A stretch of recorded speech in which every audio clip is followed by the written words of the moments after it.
जय सिया राम। आप सुन रहे हैं कैपिटल रेडियो अयोध्या। मैं हूं भावना राय और मैं हूं वात्सल्य राय। सभी सुनने वालों को जय सिया राम। कैपिटल रेडियो अयोध्या में आप लगातार सुन रहे हैं रामायण की कहानियां। रामायण का अर्थ है राम का अयन, यानी भगवान श्री राम की यात्रा। ये वो यात्रा पथ है जिस पर बढ़ते हुए राजकुमार राम मर्यादा पुरुषोत्तम भगवान हो गए।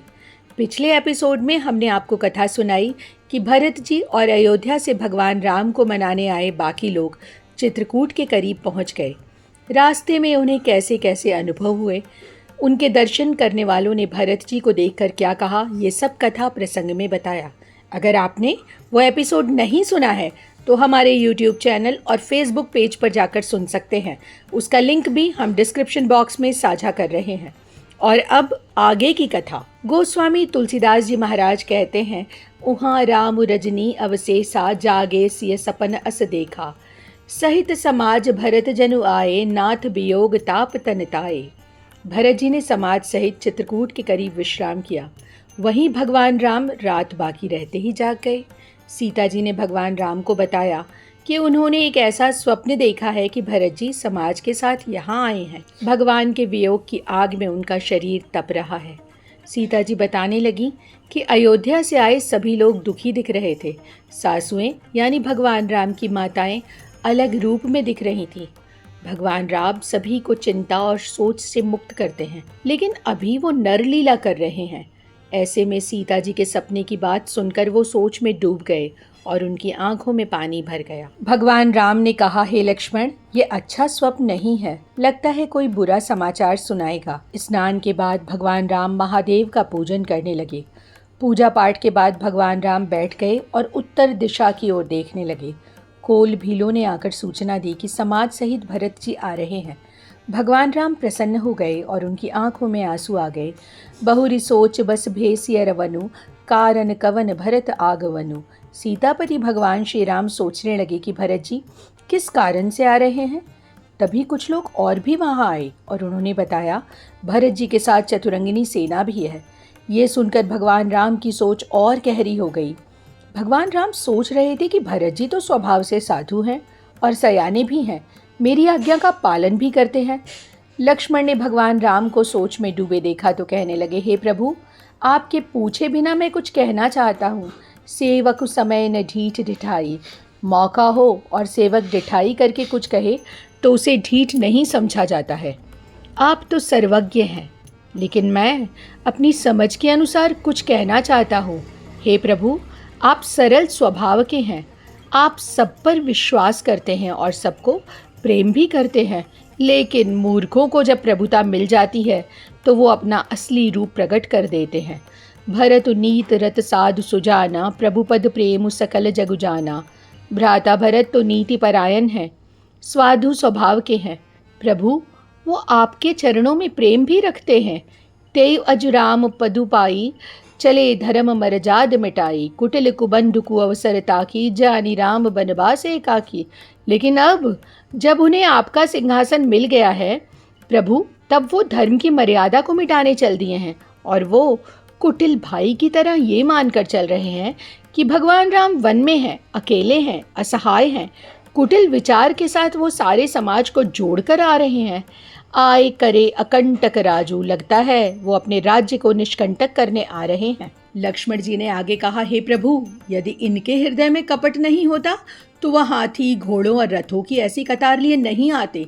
भरत ही दो सुदेई को जाए, जग बौराई राजपद पाए। भरत जी को कोई दोष दे तो क्या, राजपद पाकर तो हर कोई पागल सा हो जाता है। ऐसी कई कहानियां हम जानते हैं। सहस बाऊ सुरनाथ त्रिशंकु, केहिन राजमद दीन कलंकु। भरत कीन्ह यह उचित उपाऊ, रिपुरन रंच न राखब काऊ। सहस्त्र बाऊ और इंद्र से लेकर त्रिशंकु तक ऐसा कौन है जिसके माथे राजमद के कारण कलंक नहीं लगा। भरत जी तो अपनी समझ से ठीक ही कर रहे हैं। शत्रु और ऋण को थोड़ा भी बाकी रखना ठीक नहीं माना जाता है। लक्ष्मण जी ने आगे कहा, लेकिन भरत जी ने एक बात अच्छी नहीं की कि आपको असहाय समझा और आपका निरादर किया। लेकिन आपका क्रोध देखकर उन्हें आज अच्छी तरह समझ आ जाएगा ये सब कहते हुए लक्ष्मण जी नीति भूल गए और उनके शरीर में वीर रस छा गया। उन्होंने भगवान राम के चरणों की रज सिर पर लगाई और बोले, अनुचित नाथ न मानब मोरा, भरत हमहि उपचार न थोरा। हे प्रभु, मेरी कही बात को अनुचित मत लीजिएगा। भरत ने हमारे साथ कम गड़बड़ नहीं की है। नाथ साथ धनुहाथ हमारे, लेकिन प्रभु अब हम क्यों सहें? हे नाथ, आप हमारे साथ हैं और धनुष हमारे हाथ है। हे प्रभु, मैं जाति से क्षत्रिय हूँ, रघुकुल में मेरा जन्म हुआ है। आप भगवान श्री राम मेरे बड़े भाई हैं और मैं आपका सेवक हूँ। सिर पर जटा बांधकर और कमर में तरकस को कसने के बाद लक्ष्मण जी ने भगवान राम से आज्ञा मांगी। आज राम सेवक जस लेऊ, भरत ही समर सिखावन देऊ। राम निरादर कर फल पाई, सो वहु समर सेज दो भाई। हे प्रभु श्री राम जी, मुझे आज अपना सेवक होने का यश लेने दीजिए। मैं भरत को युद्ध में शिक्षा देना चाहता हूँ। भगवान राम, आपका निरादर करने वाले दोनों भाई भरत और शत्रुघ्न को फल मिलेगा और वो रणशैया पर सोएंगे। लक्ष्मण जी ने आगे कहा कि अच्छा ही हुआ, आज इनके साथ सारा समाज भी आ रहा है। मैं पिछला क्रोध भी आज ही प्रकट करूंगा। जैसे शेर हाथियों के झुंड को तितर बितर कर देता है और बाज शिकार करता है, तैसे ही भरत ही सेन समेता, सानुज निदर निपातऊ खेता। जो सहाय कर संकर आई, तो मारऊ रन राम दोहाई। वैसा ही मैं भरत जी के साथ करूंगा। छोटे भाई शत्रुघ्न समेत मैदान में उन्हें हराऊंगा। यदि भगवान शंकर भी उनकी सहायता करने आए तो भी उन्हें युद्ध में अवश्य मार डालूंगा। लक्ष्मण जी क्रोध में तमतमाए हुए थे। उन्होंने सौगंध ली तो लोग सभी भयभीत हो गए। लोकपाल डर कर भागना चाहते हैं।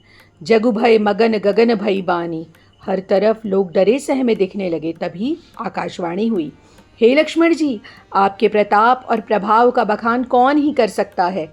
अनुचित उचित काज किछ होई, समझई करई भल कह सब कोई। सहसा करी पाछे पछताही, कहे ही वेद बुध ते बुध नाही।